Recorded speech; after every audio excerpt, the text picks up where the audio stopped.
Y queremos presentar de manera especial al pastor Pablo Shin y a su esposa Ana. Pastora Ana, bienvenidos. Dios les bendiga. Ellos son pastores en México. Tienen 17 años de estar en México. Más de 30 años de estar en Latinoamérica, porque estuvo primeramente en Paraguay, luego en otros lugares de Sudamérica. Ahora es pastor en la Nación de México, que cubre muchas iglesias allí, Centroamérica y el Caribe. Y hoy tenemos el privilegio de escuchar la palabra en sus labios. Démosle la bienvenida al pastor Shin, de Misión Buenas Nuevas.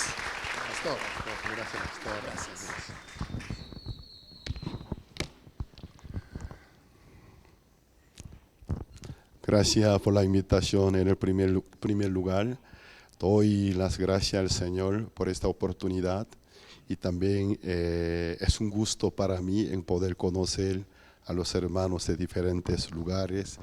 En esa ciudad antigua, he venido muchas veces a Guatemala, pero pastor en Ocán como anfitrión, nunca me había hecho algún turismo, solo me hacía predicar. Pero esta vez se arrepintió, me ha traído en ese lugar por la invitación de Pastor Robin. Me siento muy honrado. Vamos a ver el libro del Génesis, capítulo 40. Génesis, capítulo 40, versículo 1 al 8. Génesis, capítulo 40, versículo 1 al 8. Si lo tienen, voy a leer.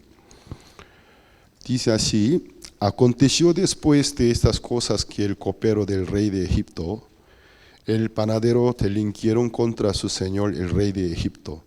Y se enojó Faraón contra sus dos oficiales, contra el jefe de los coperos, contra el jefe de los panaderos. Y los puso en prisión en la casa del capitán de la guardia, en la cárcel donde José estaba preso. Y el capitán de la guardia encargó de ellos a José, y él les servía, y estuvieron días en la prisión, y a ambos, el copero y el panadero del rey de Egipto, que estaban arrestados en la prisión, tuvieron un sueño, cada uno su propio sueño, en una misma noche, cada uno con su propio significado. Vino a ellos José por la mañana, y los miró, y aquí que estaban tristes. Y él preguntó a aquellos oficiales del faraón que estaban con él en la prisión de la casa de su señor, diciendo: ¿por qué parecen hoy mal vuestros semblantes? Ellos le dijeron: hemos tenido un sueño y no hay quien lo interprete. Entonces les dijo José: no son de Dios las interpretaciones, contádmelo ahora. Hasta el versículo 8 he leído. Un día nuestro Señor Jesucristo dijo que ustedes leen la Biblia sabiendo que de ella puede conseguir la vida eterna, pero todas las escrituras hablan de mí. Entonces la Biblia, el protagonista, el centro de la Biblia es nuestro Señor Jesucristo. La narrativa bíblica se escribió personaje céntrico. Pero aquellos personajes que fueron centros de la historia eran la mayoría humanamente como ancestre, según el linaje, ancestre del linaje de Jesucristo. Algunos que no era su ancestro, pero tenía mucha importancia y por la providencia de Dios en su vida, en su ministerio, sin darse cuenta se llevaba como una sombra de nuestro Señor Jesucristo. Por eso el libro de Hebreos capítulo 10 versículo 1 que dice: la ley teniendo la sombra de los bienes venideros, no la imagen misma de las cosas. Allí lo que dice la ley se refiere al Antiguo Testamento, tiene la sombra de los bienes venideros. Nosotros estamos viviendo en un mundo de la dimensión donde existe el correr del tiempo, el espacio. Por lo tanto, aquí el tiempo no es eterno, el tiempo corre, por lo tanto nace tres conceptos del tiempo. El tiempo que pasó, pasado. El tiempo que ahora está corriendo, presente. El tiempo que está por venir, futuros. Nosotros estamos sometidos a estos tres conceptos del tiempo, el pasado, el presente, el futuro. Pero la Biblia dice, nuestro Dios, su reino y su espíritu es eterno. Entonces el libro del Génesis capítulo 1, versículo 1, donde dice, en el principio Dios creó a los cielos y la tierra, donde dice, en el principio. La palabra el principio en griego es Génesis. Génesis significa principio.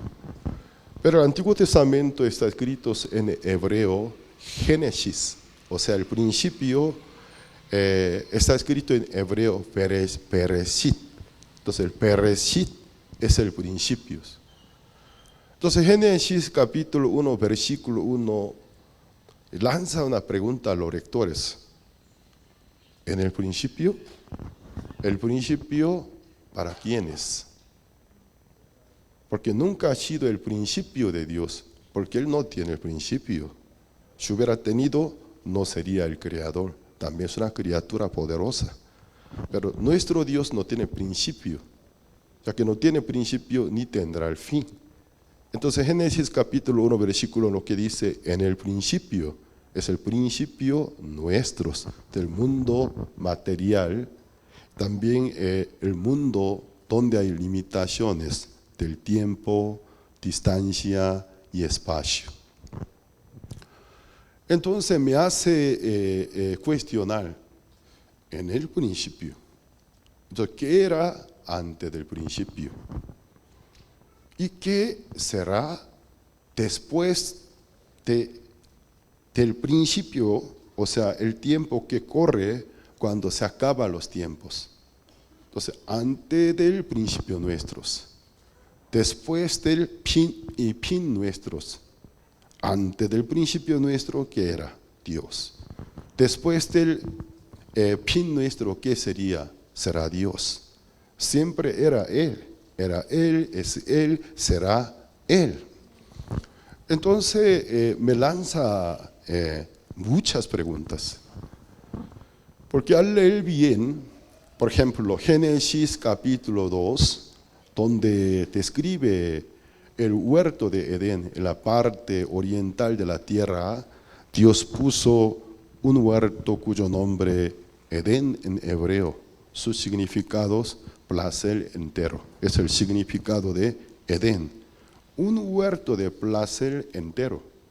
Pero ¿en qué consistía aquel placer entero? ¿En algún material? De ninguna manera. La paz, la justicia en el corazón para con Dios. Era un huerto del placer entero. Pero capítulo 2 podemos ver la descripción. Un río atraviesa todo el huerto, regando la tierra supuestamente da vida a toda la naturaleza. En el centro, junto al río, un árbol se llama el árbol de vida. Al lado del árbol de vida, el árbol de la ciencia del bien y del mal. Y finalmente, este huerto, este paraíso terrenal, fue clausurado.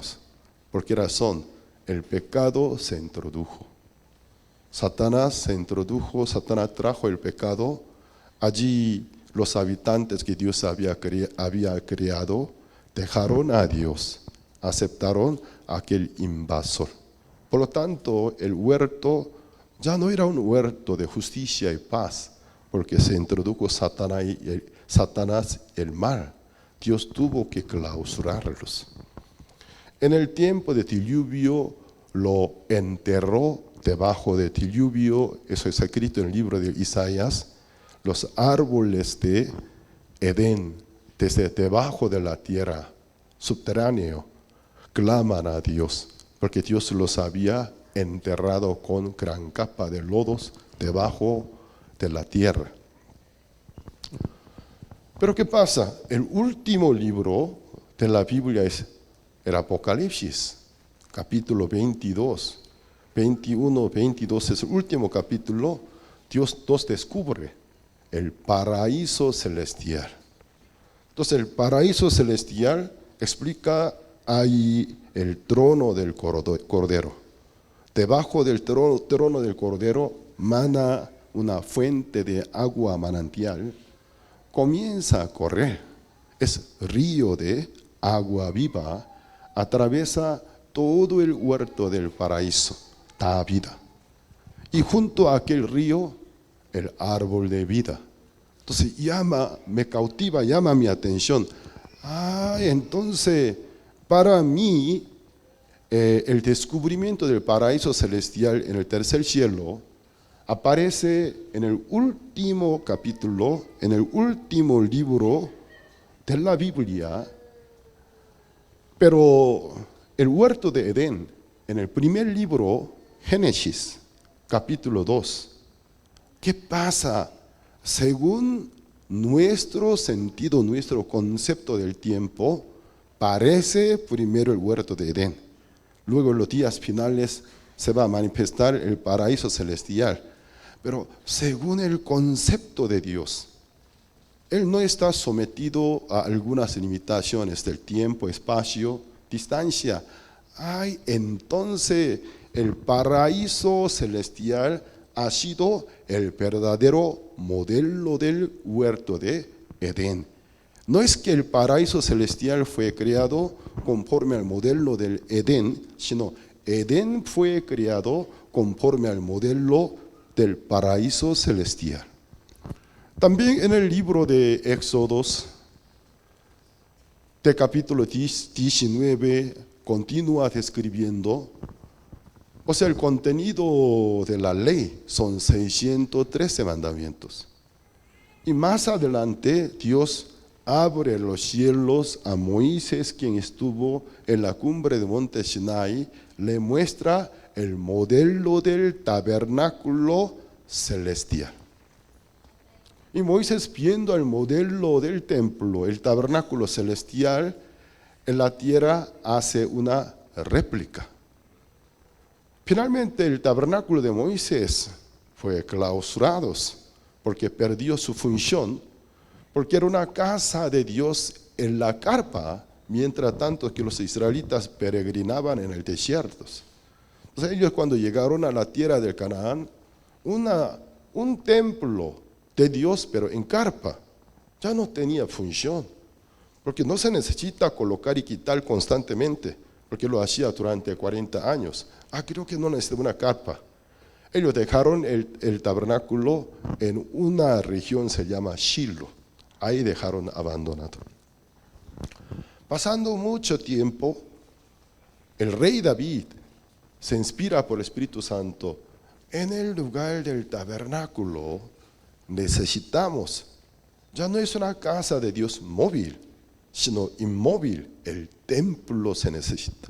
Entonces él Dios no le permite, pero en toda su vida él comenzó a proveer los materiales necesarios para la casa de Dios. Él mismo deja el plano por la inspiración del Espíritu de Dios, y su hijo Salomón, con los materiales que su padre tenía provistos, que el plano que su padre había hecho, construye el templo. Llega a ser el primer templo, porque antes del templo fue el tabernáculo, una carpa. Es el primer templo, ya que él construyó, los historiadores llamaron el templo de Salomón. Pero el templo de Salomón, igual que finalidad del tabernáculo, no duró perpetuamente, porque la maldad, el pecado del pueblo ingresó al templo. Un templo con pecado no puede ser templo para Dios. El Espíritu de Dios se apartó y Dios mandó una tropa extranjera, babilónicas. Entonces los babilónicos vinieron bajo la guía del gran rey Nabucodonosor, derribaron el templo, destruyeron el templo, todos los instrumentos, utensilios y muebles se llevaron a Babilonia. Después de 70 años del cautiverio, por el amor de David, el cual es símbolo del Cristo, Dios se acordó su pacto que había establecido con David, que de él algún día vendría un hijo, el cual es el Mesías. Entonces, por el amor de David, tolera al pueblo judío que se regresara a su tierra original. Ellos se regresan, reconstruye el segundo templo, porque el primer templo de Salomón ya no existe, no está en pie, porque fue arruinado por completo. Entonces, uno del descendiente de David, cuyo nombre es Zorobabel, él encabeza en ese movimiento de reconstruir el segundo templo. Algunos maestros, en hebreo rabinos, lo apoyan espiritualmente, Nehemías, Esdras. Entonces, Zorobabel reconstruye el segundo templo. Ya que Zorobabel fue quien encabezó, fue llamado el templo de Zorobabel. Pero el templo de Zorobabel, en comparación con el templo de Salomón, mucho menos su dimensión en tamaño, largo, ancho, pero de toda manera los judíos regresados del cautiverio fueron consolados. Pero ese templo, segundo templo, no dura mucho tiempo, porque otra vez la maldad, el pecado, se introduce dentro del templo. ¿Y qué pasa? Conforme a la maldición de la ley. La ley no solamente cuenta con las bendiciones, tiene doble cara, como una sola moneda, tiene doble cara. Entonces, bendiciones y maldiciones. Sobre el dicho tema, las bendiciones, las maldiciones de la ley, en el libro del Deuteronomio capítulo 28, un capítulo completo describe a nosotros. Del versículo 1 a 14, las bendiciones de la ley. Desde el versículo 15 al 68, casi cuádruple la cantidad. Ocupa para describir las maldiciones. Porque la ley de Moisés no es de la gracia, no es de la misericordia. Un pacto escrito en 2 tablas de piedras tiene condiciones. La ley de Moisés no bendice a la gente incondicionalmente, sino tiene una condición. Todos los días de tus vidas, todos los mandamientos que te escribiere, te diere, te entregare, si guardase, cumpliese, pusiese en práctica, en todos los días de tus vidas, te bendeciré. Del versículo 1 al 14. Pero desde el versículo 15 al 68, del caso contrario. Si todos los días de tus vidas, todos los mandamientos que te diere, te entregare, si no cumpliere, si no guardase, no pusiese en práctica, te voy a maldecir de la siguiente manera. Del versículo 15 al 68. Por eso el hombre, la Biblia dice, ningún ser hombre será justificado por las obras de la ley delante de Dios. Porque entre los hijos de Adán y Eva no hay ni un hombre que es capaz para poder cumplir todos los mandamientos de la ley. Algunos creen que el número de mandamientos son 10. Es un error. Los 10 mandamientos Dios esculpió en 2 tablas de piedras. Aparte de 2 tablas de piedra, en el rollo, Dios escribió 100 mandamientos, totales son 613 mandamientos. Los 613 mandamientos, antes de hablar de cumplirlos, ni para acordarnos somos capaces. ¿Cómo cada momento de mi vida yo podría acordarme de los 613 mandamientos? Entonces, inconscientemente sigo violando algún número de mandamiento entre 613. Y después de correr un poco del tiempo, alguien me enseña o me doy cuenta, ay, de verdad, yo violé mandamiento 502, mandamiento 508, mandamiento 418, ay, no me di cuenta. Por lo tanto, el poder ser justificado por las obras de la ley, imposible, no es difícil, imposibles. Pues Dios mismo dijo, mi justo por la fe vivirá. Es evidente porque la misma Biblia dice, ¿cómo un pecador puede renacer, puede convertirse en justo para Dios? Por fe en la gracia de Dios, por fe en la redención que Dios manda al mundo a través de su Hijo, nadie por las obras de la ley. Por lo tanto, el segundo templo tuvo que ser destruido, porque los judíos no pudieron cumplir la ley de Moisés. Dios mandó, como igual al Nabucodonosor el babilónico, un griego, el gran rey Alejandro Magno llega a Jerusalén como castigador. Pero el gran rey Alejandro Magno, todos los grandes reyes históricamente eran muy prudentes y sabios, no solamente ponía mano dura, sino toleraba con su pueblo. Si tú me reconoces como gobernador, cada año me paga impuesto, yo te garantizo la libertad de las tradiciones, religiones que quiera. Alejandro fue así tan sabio, pero Alejandro siendo tan joven, de repente se muere. Luego de su muerte, todo el territorio de Alejandro que él conquistó se reparten por 4 generales de Alejandro. Entonces, ¿qué pasa? Judea y Galilea, a uno de 4 sucesores, a uno de 4 generales de Alejandro comienza a gobernar, pero establece una dinastía helénica, pero aquel sucesor no fue como Alejandro. Eres un pagano, idólatra verdadero, no respeta la cultura judía ni la religión. Entonces él, adentro del templo, establece la estatua de Zeus. En el altar del holocausto sacrifica a propósito el cerdo, el animal inmundo para el pueblo. Obligó a los sacerdotes a tomar la sangre del cerdo. Los judíos nunca se toman la sangre, pero obligó a tomar la sangre del cerdo. Esa situación finalmente motiva el movimiento de revuelta, revolución. Y también por el surgimiento de un reino nuevo, muy poderoso, Roma. ¿Qué pasa? Grecia se debilita militarmente.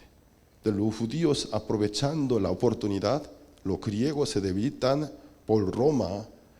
No tenían tiempo para echar interés para poder dominar a Judea.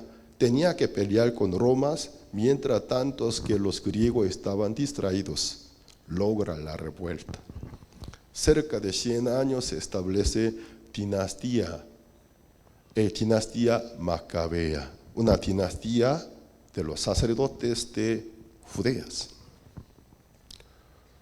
Y después Roma llega, si no me equivoco, en el año 67 a.C., Pompeyes, el emperador romano, llega a Jerusalén. Entonces Jerusalén definitivamente cae bajo los pies de romanos como las colonias romanas. ¿Y qué pasa? El templo que ya estaba contaminado, muy arruinados. Un hombre llamado Herodes el Grande, él no es romano, sino es edomita. Edom es el sobrenombre del hermano de Jacob, Esau. Entonces, medio judío.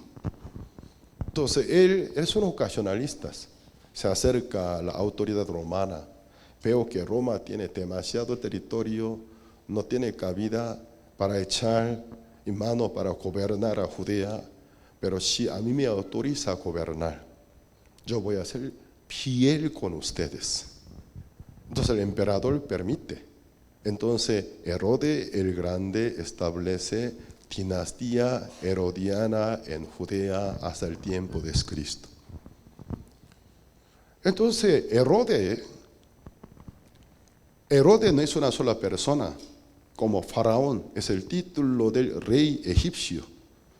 Herodes llegó a ser título del rey de aquella dinastía, pero se llama dinastía herodiana, muchos Herodes.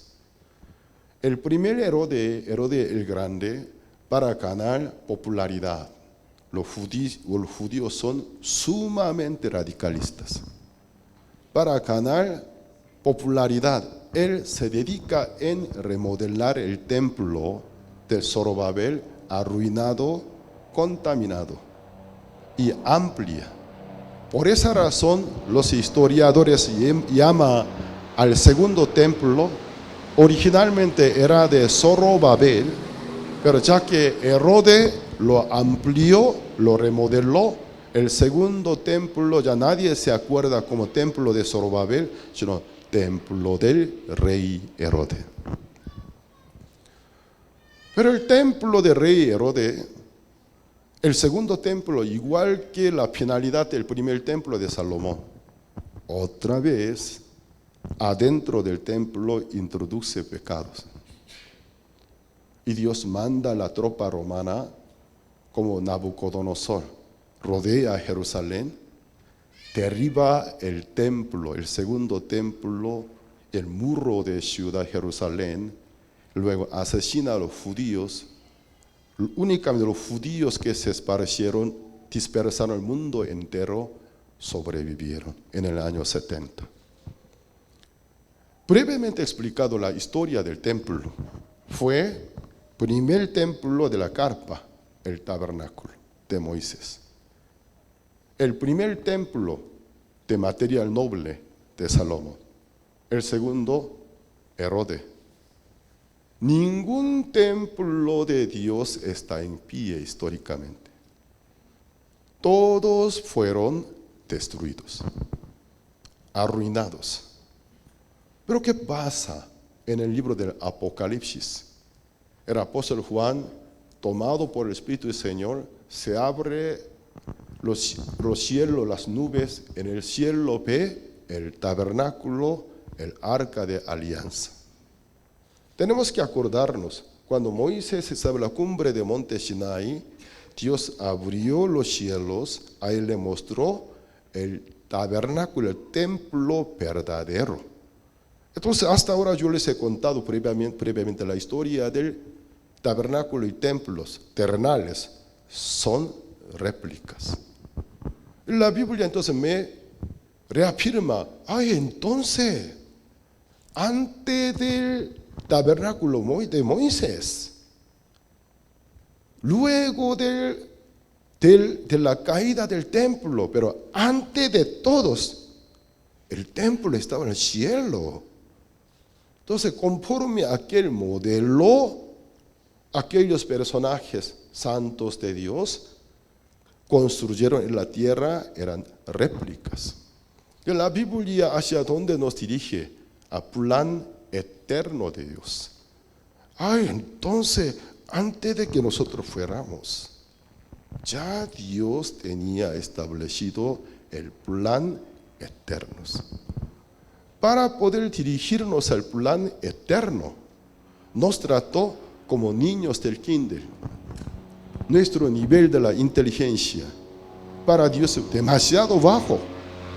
Desde el principio, Él, si quisiera explicar a nosotros la dimensión del plan eterno, no somos capaces de poder percibir ni percatar. Entonces nos trató como niños de jardín, con la sombra, con el simbolismo, con los juguetes. Juguetes son símbolos nos estaba instruyendo para que algún día venga a nosotros los verdaderos, para poder entender, todo lo que hasta ahora nos había dicho en Torá, en la ley de Moisés, en tal libro de profecía, se hablaba de esto. Esta es la imagen verdadera que nos quería revelar, ya que nosotros no somos capaces, no somos de tan alto nivel para poder percaptar la idea de Dios, nos instruyó. Eso es lo que la Biblia dice. Hebreos 10, versículo: la ley teniendo la sombra de los bienes venideros, no la imagen misma de las cosas. Por lo tanto, quienes se acercaban a Dios por las ofrendas expiatorias en el templo, por aquellas ofrendas, nunca pueden ser perfectos. Nunca pueden ser salvos por siempre, sino temporalmente recibir la remisión del pecado. Pero nunca podía recibir perfecta, porque era una réplica. Hoy José es el bisnieto de Abraham. Abraham engendró a su hijo Isaac a Jacob, Jacob a los 12 hijos. En los últimos años de Jacob, Dios cambia su nombre. Tú ya no serás llamado más Jacob, sino Israel. Israel originalmente era el nombre de una persona, un patriarca del pueblo de Israel, el nieto de Abraham. Pero él, ya que tuvo 12 hijos, sus 12 hijos más adelante llegan a ser 12 patriarcas de 12 tribus. Entonces la nación de Israel está compuesta en la unión de 12 tribus. Entre 12 tribus, una tribu debe ser elegida para poder ser la tribu del Mesías, aunque Mesías es Dios encarnado, pero conforme a la profecía debe venir en la carpa nuestra de carne y sangre. Para poder venir en nuestra condición se necesita un linaje. Hasta Abraham no hubo problema, pero Abraham tuvo Isaac y Ismael. Dios eligió a Isaac, Ismael no, porque Isaac es de la promesa, Ismael es de tu propia obra. Isaac tuvo gemelo, Jacob y Esau. Esau era un hombre del esfuerzo, un hombre de esfuerzo, un hombre especialista en caza, pero cacería, pero muy autoconfiados. Dios eligió a Jacob, pero Jacob tuvo 12 hijos. Entre 12, uno debe ser elegido como ancestro del Mesías. Elige al cuarto hijo de Jacob, Judá. Por eso en el libro del Génesis capítulo 49, Jacob envejecidos, unos días antes de su muerte, él reúne a los 12 hijos. A su cuarto hijo, Judá, él profetiza: Judá, tú eres como un cachorro de león, un león viejo, fuerte. De ti nunca se apartará el cetro y legisladores, hasta que venga Shiloh, dice. El cetro es un bastón, símbolo del gobernador. De ti nunca se apartará el cetro. De ti nunca se apartará legisladores, gobernadores, hasta que venga Shiloh. La palabra Shiloh es una palabra anticuada. Actualmente en el diccionario del hebreo moderno no se encuentra. Aunque sea un mejor alumno judío de Universidad de Jerusalén, Hebrón, no se puede ubicar qué significa palabra Shiloh. Porque es una palabra, es un antiguo hebreo. Pero judío tiene la manera de poder extraer su significado, porque tiene una técnica.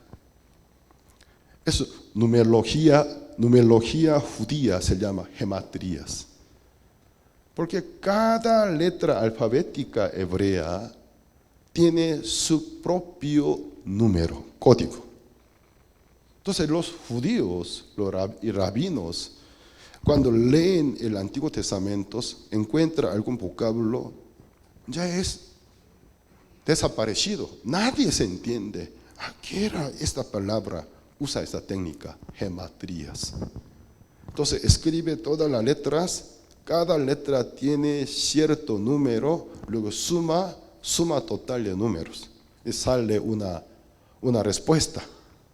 Con ese número, en todo el Antiguo Testamento busca algunos vocablos que la respuesta de suma total numérica sea la misma número. Entonces puede entender qué significa. La palabra Shiloh exactamente cuenta una respuesta numérica la misma con la palabra el Mesías. Entonces los rabínicos entendieron, hasta que venga Shiloh, hasta que venga el Mesías, a la tribu Judá, la tribu real, el Mesías ha de venir de Judá. Y Judá, bendecida, llegó a ser el linaje del Cristo.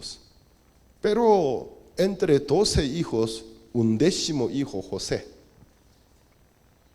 por la gracia de él, toda la familia de Jacob se salvó de gran hambre durante 7 años en aquellos días. Aunque José no es un ancestro directo del linaje del Cristo, pero José llega a ser una de sombra, principal sombra del ministerio del Mesías cuando él venga. Por esa razón, los rabinos, ellos tienen su propia teología del judaísmo. Según el judaísmo, hay la cristología de ellos, 2 Cristos. Un Cristo, un Mesías como David, descendiente de Judá, un gran hombre. Y luego el otro Mesías, el Mesías como José. Así ellos califican, es un solo Mesías, pero el estilo de profecía son distintas. En todo el Antiguo Testamento podemos ver un grupo de profecía. El Mesías es Rey de reyes, Señor de señores, majestuosos. Otro grupo de profecía, el Mesías es el hombre del quebrantamiento, el hombre del padecimiento. Entonces José llega a ser la principal sombra del Mesías del padecimiento. David, la sombra del Mesías de las glorias. Sin alguna duda, José lleva el papel de una principal sombra del ministerio del Mesías. Por lo tanto, el libro de Salmos 105, el libro de Salmos, ¿cómo narra? No toca a mi ungido. La palabra ungido en español, pero en hebreo es el Mesías. En griego es Cristo. Llama a José Mesías, porque es sombra del Mesías. No toque a mi Mesías. Y antes del pueblo de Israel lo había enviado a Egipto para la salvación de la humanidad. Sin alguna duda, José es la sombra del Cristo. El libro de Génesis son de 50 capítulos. Entre 50 capítulos, la Biblia ocupa desde el Génesis capítulo 37 al 50, 13 capítulos, menos capítulo 38. 38 ocupa para describir cómo el linaje de Judá continúa. Pero capítulo 37 inicia la vida de José, excepto capítulo 38 insertado para dar importancia cómo la familia de Judá continúa. Entonces, capítulo 39, total 12 capítulos. El libro de Génesis ocupa 12 capítulos para contar a nosotros la vida de José. Mientras tanto es que en el libro de Génesis capítulo 5, donde está el libro de genealogía de Adán y Eva, Adán, cuando tenía tal años de edad, engendró a su hijo fulano, vivió tantos años más, murió. Su hijo mengano, de cuántos años engendra un hijo, vivió cuántos años más y murió. Cerca de 1000 años antes del diluvio vivieron. Cerca de 1000 años de una persona, Dios ocupa solo un versículo. Pero la vida de José, del capítulo 37 al 50, 12 capítulos, no es cualquier persona. Una de principal sombra del Cristo. Por eso en la vida de José vemos muchas similitudes con el padecimiento del Cristo. José era recto. Los hermanos de José tenían costumbre de mentir, engañar al padre Jacob. Pero José nunca se juntó con ellos, sino los denunciaba con el padre. Entonces la rectitud de José, la justicia de José para sus hermanos fue causa del odio. Además, José un día sueña, en el sueño ve una visión equivalente de la palabra de Dios. Él sería gobernador del mundo. Por haber dicho la verdad, la palabra de Dios no era su invento. Lo que Dios le había dicho, él tuvo que compartir. Por dos razones, los hermanos José lo odian en gran manera por la rectitud, por la justicia de José y también por el sueño, por la visión que le dio. Le quisieron matar, pero finalmente Dios intervino. En vez de matar, lo vende al Egipto a través de los comerciantes ismaelitas en 20 piezas de plata. Nuestro Señor Cristo fue padecido, muertos, pero ¿quiénes fueron los que a él le maltrataron, le entregaron a romanos extranjeros que matara? Sus propios paisanos. Los mismos hermanos de José, los mismos hijos de Jacob, lo odiaron por su rectitud, por el sueño que él había tenido, lo odiaba. Jesucristo cuando vino al mundo, por ser recto, por ser santo, ellos lo odiaron, porque no se adaptó a la hipocresía de líderes religiosos. Y también por haber dicho a ellos, yo soy Cristo, por el sueño, lo odiaron. Lo entregaron a los romanos, lo asesinaron. Los hermanos de José lo entregaron a ismaelitas, a los egipcios. Para ellos, José ya murió. En el tercer día, Jesús resucita. De la misma manera, José estuvo en Egipto para la familia de Jacob, muerto. Pero un día él aparece. ¿Cómo aparece? Como gobernador del mundo. Jesucristo resucita, llega a ser Señor de señores. Entonces, en la vida de José nosotros bien claramente podemos ver la sombra del Mesías. Pero aquí yo he leído hoy Génesis capítulo 40. José, el inocente, en la cárcel, en la prisión del faraón. En una de peor cárcel, de los presos, peores presos, un santo, un inocente, está encarcelado. ¿Y por qué él llegó a esta prisión? Porque él cargó la culpa ajena, la culpa de sus hermanos, la culpa de la esposa de Potifar. Nunca trató de defenderse. Nunca quiso aclarar, no fui yo, señor Potifar, no fui yo. Su esposa tiene mala costumbre, ella es posesiva, abusiva, tiene costumbre de abusar a los esclavos sexualmente. Nunca José fue así. En la mano de ella dejó su ropa. Cuando ella se asió de ropa de José, nunca trató de rescatarla. La dejó en mano de ella, sabiendo que ella con esa ropa tomaría como prenda para acusar a José. Nuestro Señor Jesucristo, los hermanos de José, luego de venderlo a Egipto, pero ¿cómo nosotros nos justificamos delante de nuestro Padre? Si nosotros no nos regresamos con José, Él nos sospecharía, porque Él sabía que nosotros lo odiábamos. Tengo la túnica de José. Matando una cabra, pintaron con la sangre a la túnica de José. Esta es nuestra garantía. La ropa de José manchada de la sangre. Entonces José supuestamente llevó culpa de sus hermanos, pero en cambio en mano de ellos deja su vestido.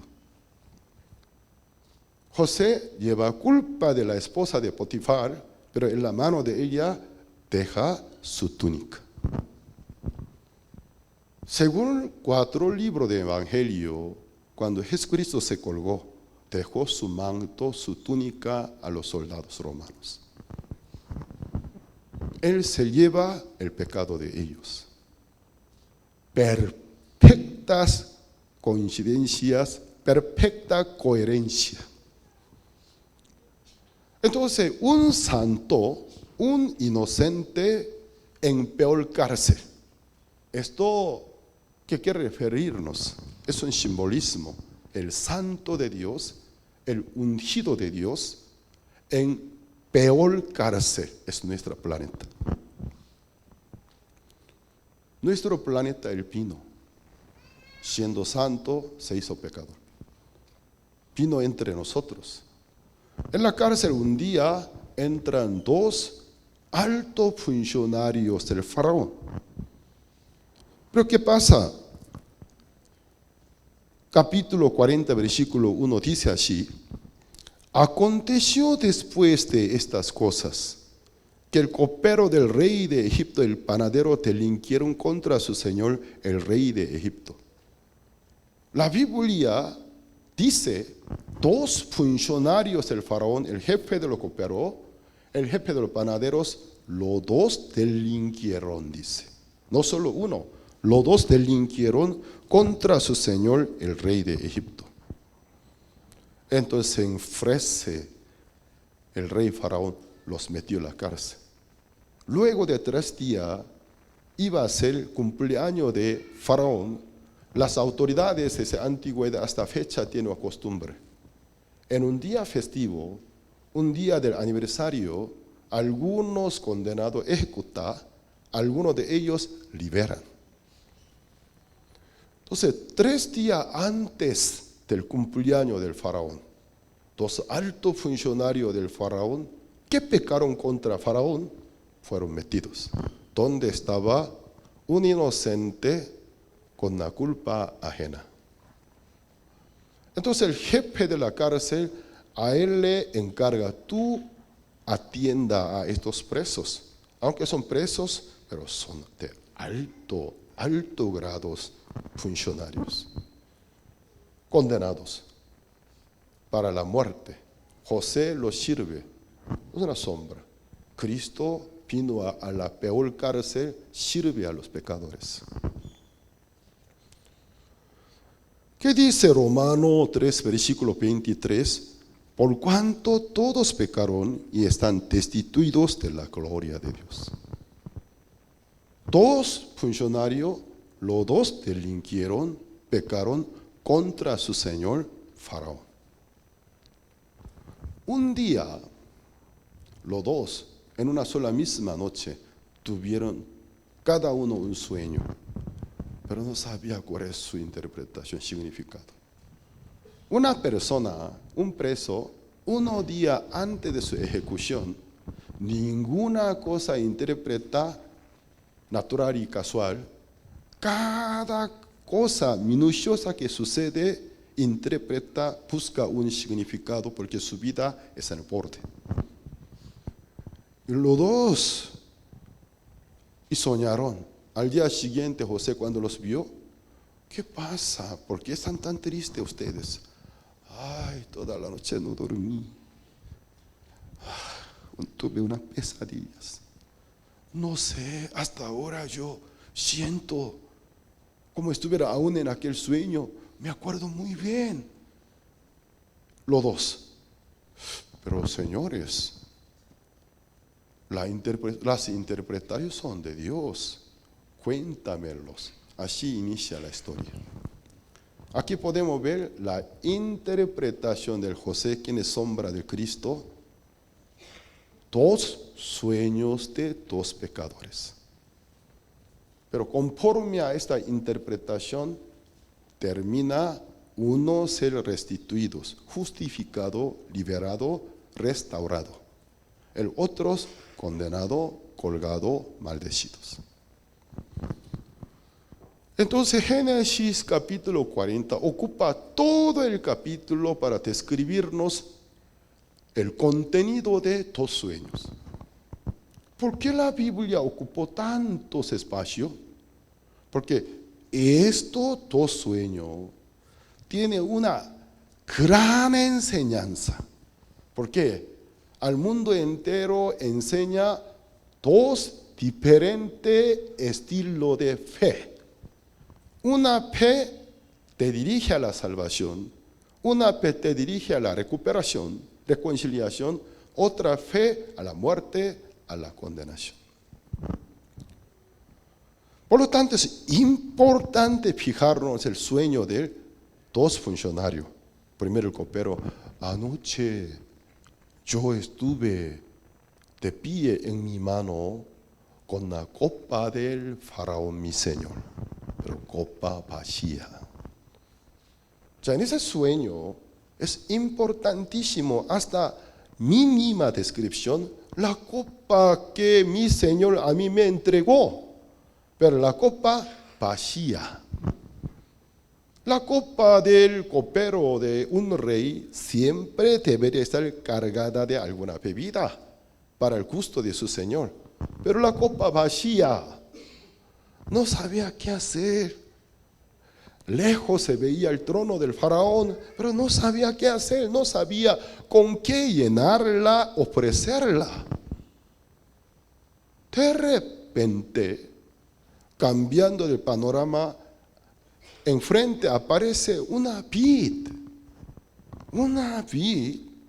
pero como de la técnica de cámara rápida, en vez de cámara lenta, cámara rápida, rápido daba brotaba y daba 3 sarmientos. De una vid, 3 sarmientos. Y arrojaba flor.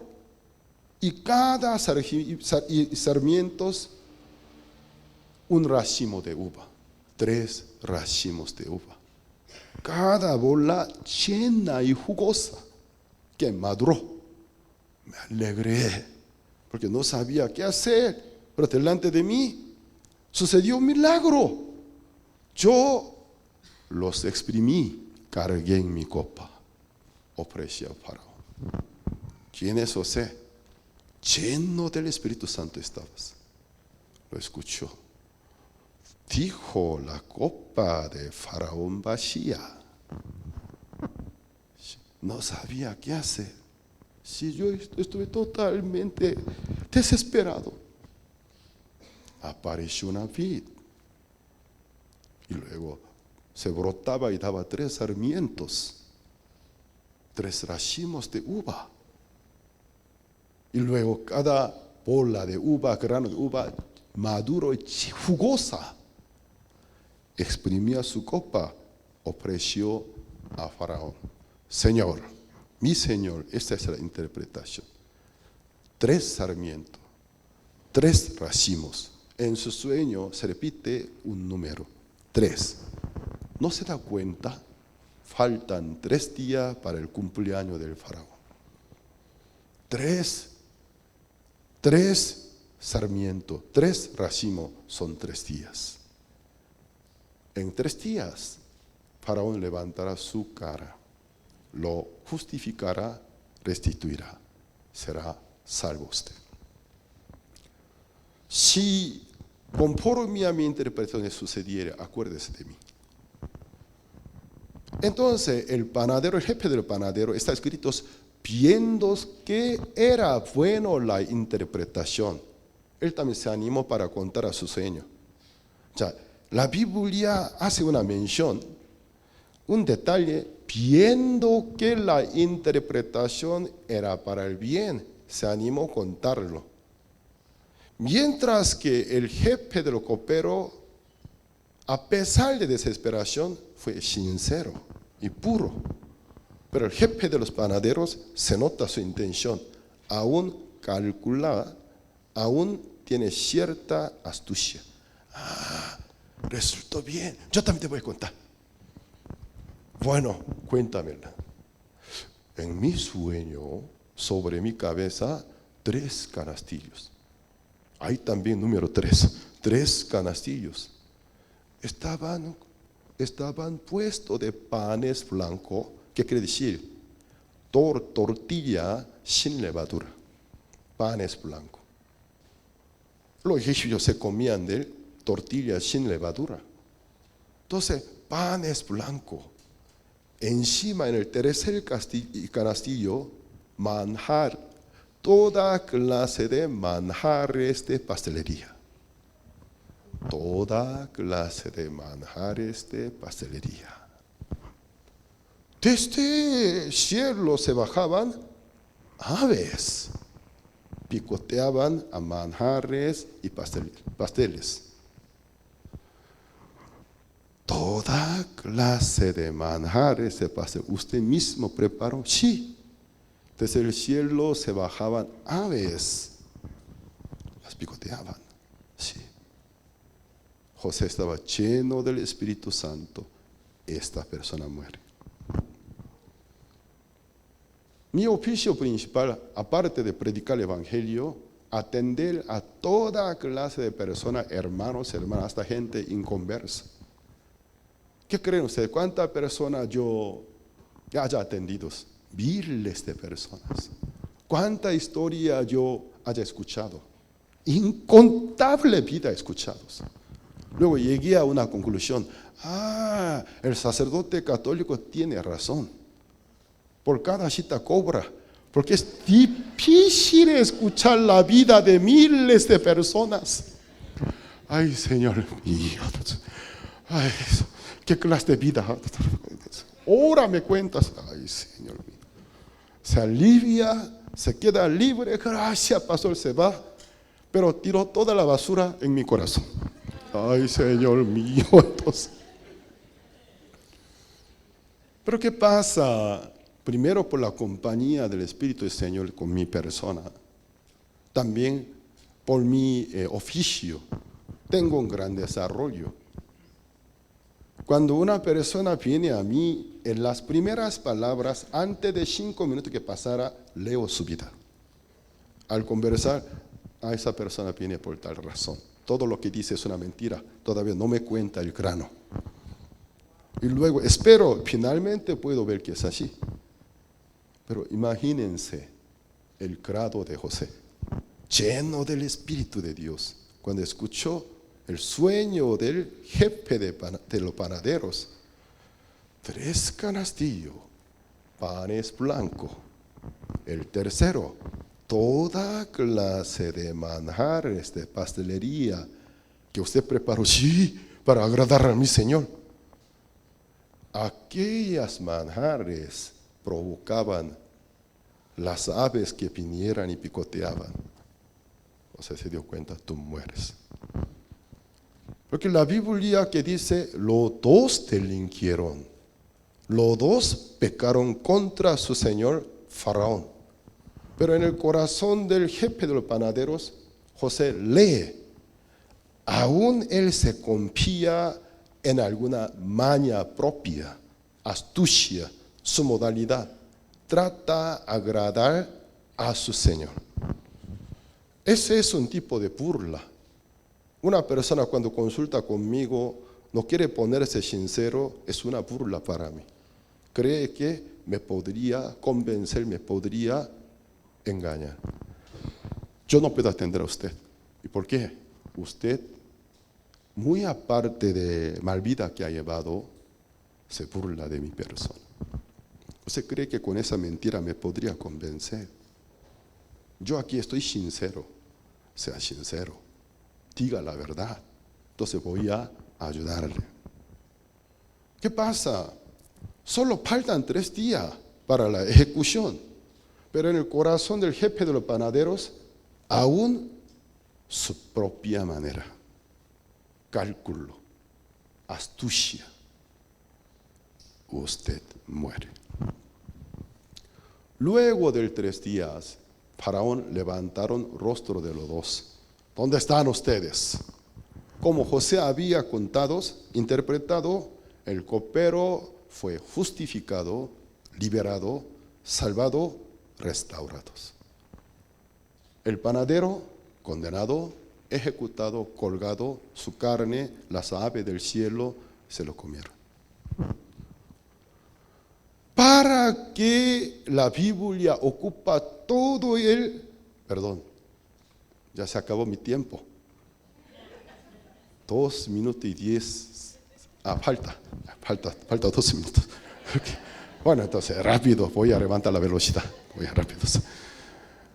Entonces, ¿para qué la Biblia ocupó todo el capítulo si fuera simplemente un sueño personal? No es un simple sueño, lleno de la inspiración del Espíritu Santo. 2 clases de fe. Pero ¿quién interpreta? Jesucristo. ¿Cómo tú me crees? ¿Cómo tú me confías? A ver, cuéntamelos. Al escucharlo, tú irás al infierno. Tú serás salvo. Tú eres salvo. Tú irás al reino glorioso. Rápido vamos a buscar la interpretación bíblica. La Biblia maneja la perfecta coherencia, concordancia. Nada es casual. ¿Qué significa la vid? Vamos a ver, ya que me falta 2 minutos rápido. Entonces, San Juan capítulo 15, versículo 1. San Juan 15, versículo 1 dice así: yo soy la vid verdadera. Y mi Padre es el labrador. El mismo Jesús se le presentó: yo soy la vid. La Biblia, por donde quiera que habla de la vid, tiene que ver con Cristo. Yo soy la vid. San Mateo capítulo 26, versículo 27 al 28. San Mateo 26, versículo 27 al 28. Y tomando la copa, habiendo dado gracias, se les dio diciendo: bebed de ella todos, porque esto es mi sangre del nuevo pacto, que por mucho se derramaba para remisión de los pecados. La vid bíblicamente es símbolo del Cristo. El jugo de uva, o sea, el vino, símbolo del nuevo pacto del Cristo, símbolo de la sangre que Él derrama para remisión de nuestros pecados. Entonces el copero con la copa del faraón, pero vacía. ¿La copa qué significa? David dijo: mi copa está rebosada. Bíblicamente la copa, algún recipiente, tina y vaso y cántaro, todos son símbolo de nuestra vida, símbolo del corazón. La copa que Faraón le dio, el máximo mandatario, a él le regaló vida en nuestro alma. Vacía está. No sabe con qué llenar para reconciliarse con su Señor. No tiene ninguna modalidad. Desesperado, ¿qué hago? Mi copa vacía, lejos se ve el trono del faraón. Yo no tengo ninguna posibilidad de poder ganar su favor. No hay ninguna manera de poder reconciliarme con él, porque yo pequé contra él. Además, él me condenó, me falta la ejecución. El día de la ejecución, el día que nosotros muramos, ¿a dónde iría? No sabía qué hacer.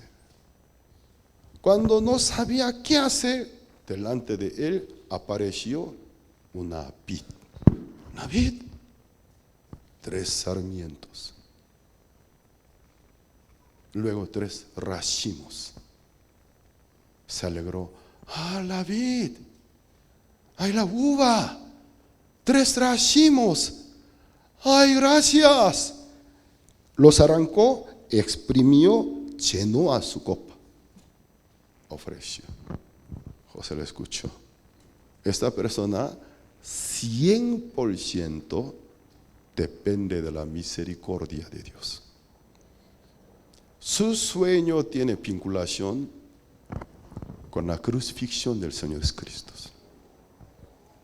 Usted será restituidos, justificados, liberados, salvos. El copero, panes blancos. Jesucristo, ¿en qué ciudad nació? ¿En qué pueblo nació? Belén. Belén, ¿qué significa? Casa de pan, panadería. Cuando estaba en Paraguay, mi vecina de panadera, su hija pequeñita tenía por nombre Belén. Un día yo le llamé, Belén, ¿sabes qué significa tu nombre? No sé. Tu mamá tenía razón. ¿Por qué me lo dice? Porque tu mamá es panadera.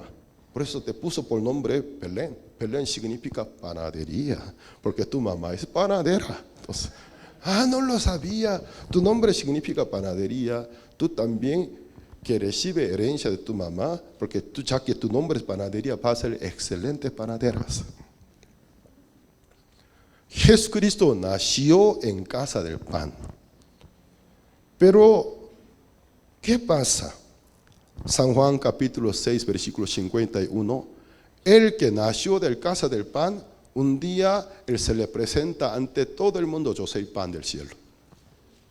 Yo soy el pan vivo que descendió del cielo. Si alguno comiere de este pan, vivirá para siempre. El pan que yo daré es mi carne, la cual yo daré por la vida del mundo. Pero entre panes hay diferentes panes: el pan sin levadura, el pan leudado. Leudado para el paladar nuestro, el gusto nuestros, pasteles. Leudados con dulce. La levadura es una sustancia que inflama el volumen. Hipocresía, falsedad. Entonces, Primera de Corintios capítulo 1, apóstol Pablo dijo así, Primera de Corintios capítulo 5, versículo 6 al 8, ¿no es buena vuestra jactancia? ¿No sabéis que un poco de levadura leuda toda la masa? Limpiaos pues de la vieja levadura, para que seáis nueva masa, sin levadura como sois, porque nuestra Pascua, que es Cristo, ya fue sacrificada por nosotros, así que celebremos la fiesta, no con la vieja levadura, ni con la levadura de malicia y de maldad, sino con panes sin levadura, de sinceridad y de verdad. Sobre panes blancos, toda clase de manjares, de pastelería, mala señal. Nuestro Señor Jesucristo un día dijo: guardaos con la levadura de fariseos y saduceos. Los discípulos no le entendieron. Por falta del tiempo no voy a leer, pero está escrito San Mateo capítulo 16, San Lucas capítulo 12. Guardaos con la levadura de fariseos y saduceos. Luego él interpreta, es la doctrina de ellos. También dijo la hipocresía de ellos. Actualmente en la cristiandad, mucha doctrina del hombres del renombre, en vez de la sana doctrina que está escrita en la Biblia. En muchas iglesias, en vez del nombre de Cristo, más sonado nombre de fulano y menganos. Doctrina del hombre, hipocresía. Un día otra vez Cristo dice: guardaos con la levadura de rey Herodes. Tener cuidado con la ambición con la política. Entonces, líderes cristianos, en vez de ser fieles, de devotos, ama al Señor, pero busca alguna posición política para su propio bien. Eso trae el mal. Por eso, bíblicamente, levadura. Toda clase de manjares, de pastelería tú preparaste. Nuestro Señor Cristo, el pan sin levadura. ¿Qué quiere decir? Para agradar a su señor faraón, no dependió de panes blancos. Agregó una añadidura, según su parecer, lo que es excelente. Toda clase de manjares, de pastelerías. Alguna persona no quiere depender solamente de la sangre de Cristo. No quiere depender solo del sacrificio del Cristo, sino quiere agregar nuestros méritos. Nuestros méritos son importantes, necesarios para nuestra sociedad, para un buen orden, buena educación, pero no se confundan. Aunque es necesario, importante mérito para buen testimonio, para edificación de muchas personas, pero nuestros méritos son insuficientes para borrar la mancha de todos los pecados de nuestro alma, imposible. Solo la sangre del Cristo derramada. Es la sangre del pacto que borra y borró todos los pecados de nuestro corazón. Aunque tener buen testimonio es necesario para la edificación, pero mi buen testimonio tampoco puede rescatar mi alma del hoyo de corrupción. Solo el cuerpo del Cristo molido, sacrificado en la cruz. Para terminar, algún día si les ocurriere la muerte, la sombra de la muerte, cuando les llegare un momento que nosotros en que tenemos que confrontar con una gran realidad de nuestra vida, nadie puede evitarse, que es la muerte. Mis seres queridos me pueden rodear alrededor de mi cama. Ay, papito, ay, abuelito. Pero nadie, por más que me ama, nadie me puede acompañar al momento que yo debo dejar ese cuerpo, pasar al otro lado.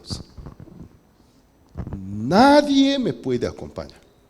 Ni siquiera mi esposa, mi esposo, mi hijo, mi hija, mi nieto, mi nieta, nadie, ni siquiera mi pastor.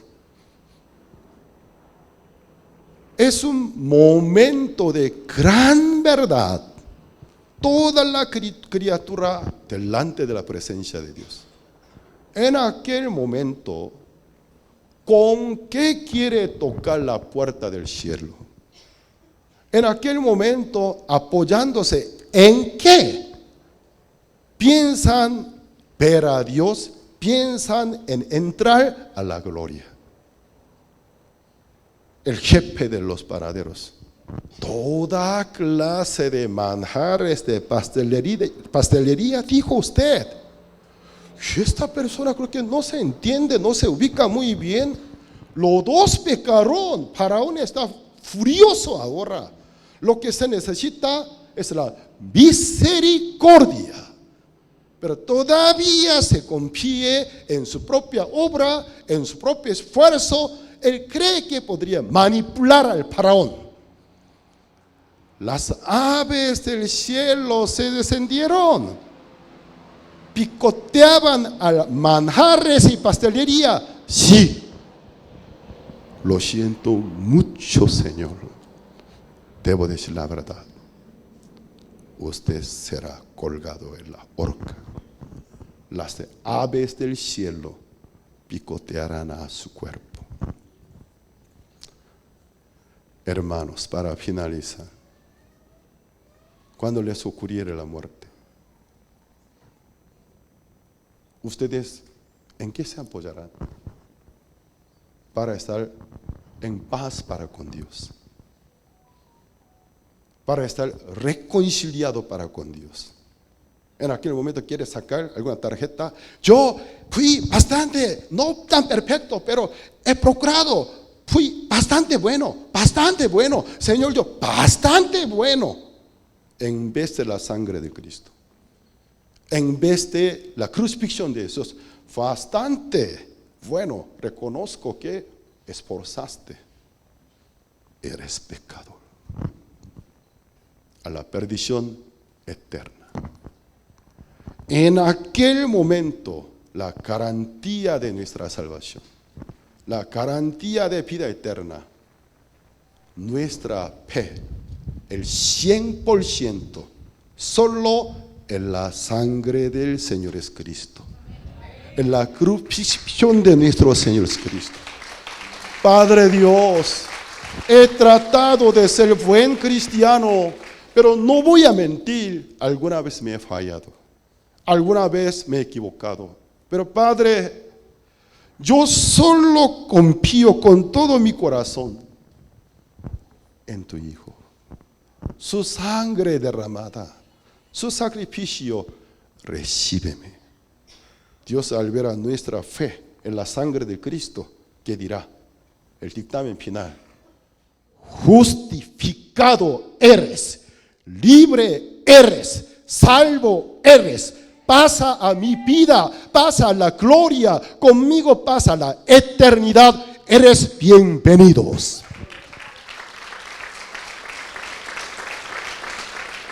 En aquel momento, alguien dijera: yo he tratado de ser bueno, aunque no he sido perfecto, me he esforzado, mire, toda clase de manjares, pastelería para tu paladar.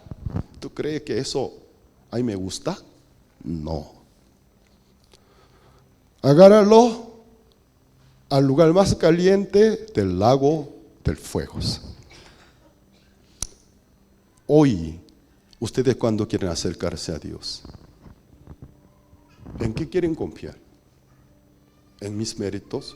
Yo también trato de tener buenos méritos para edificación de muchas personas, pero estoy bien claro, a pesar de un comportamiento adecuado, pero por mi esfuerzo yo no puedo presentarme perfecto, santo, sin mancha, sin arruga. Cada día, como yo me acerco a Jesucristo, como el copero: Señor, si fuera por mí, mi copa, la oportunidad que tú me diste, mi alma, mi vida, aunque yo he tratado, pero vacía está.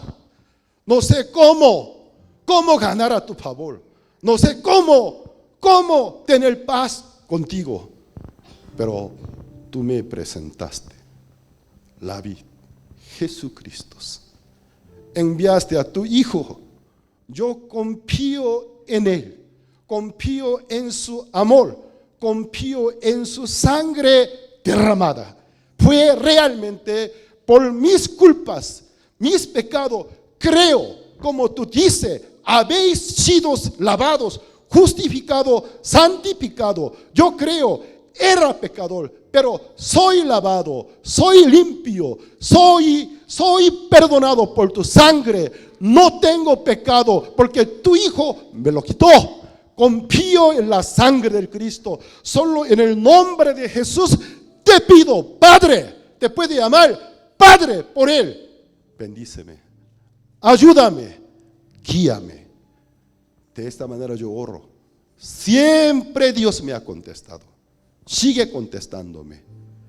Hoy, ¿en qué se apoyará para acercarse a Dios? Cuando les ocurra la muerte, ¿en qué se apoyará para tener paz para con Dios? Solamente la sangre de Cristo. Solamente la fe en ella. Solamente las Escrituras. La única fuente.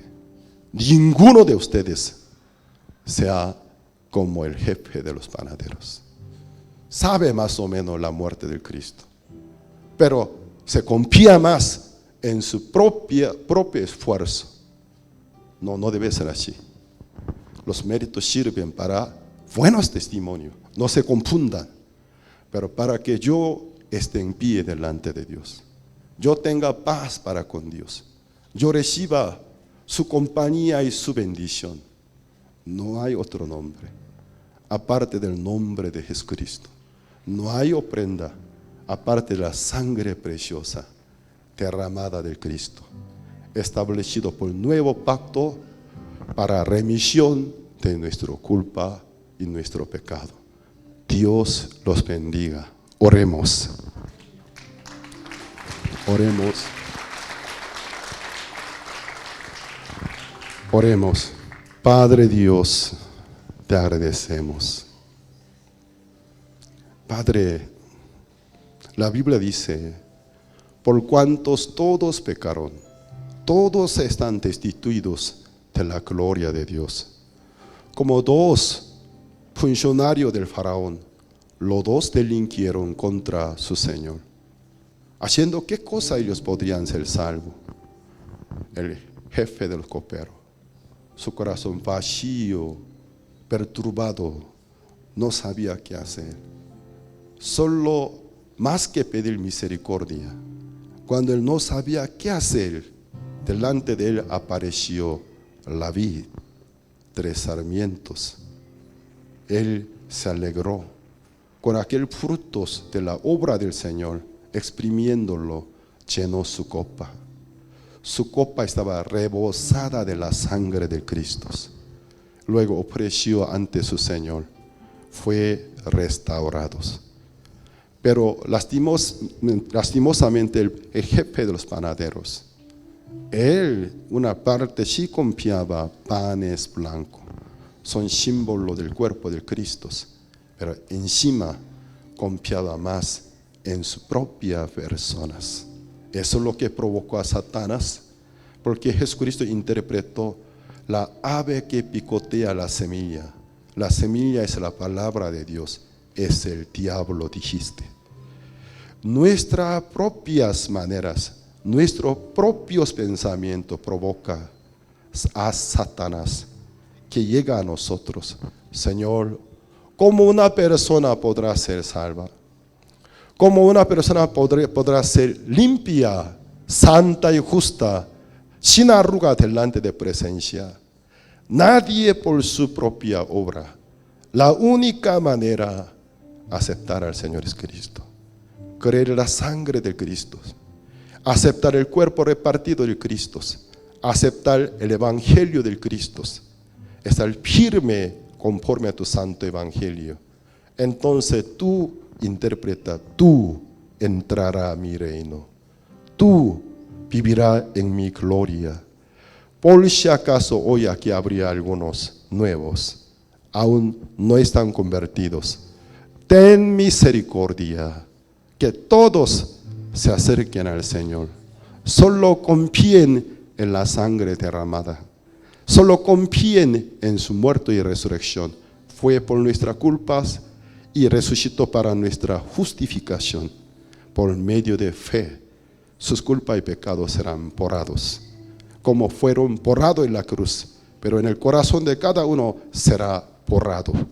Llegará el Espíritu del Señor.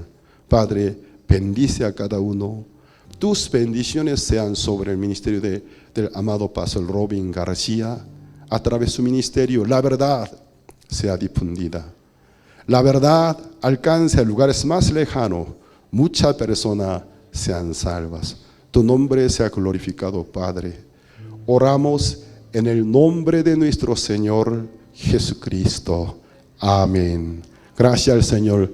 Dios los bendiga. Muchas gracias.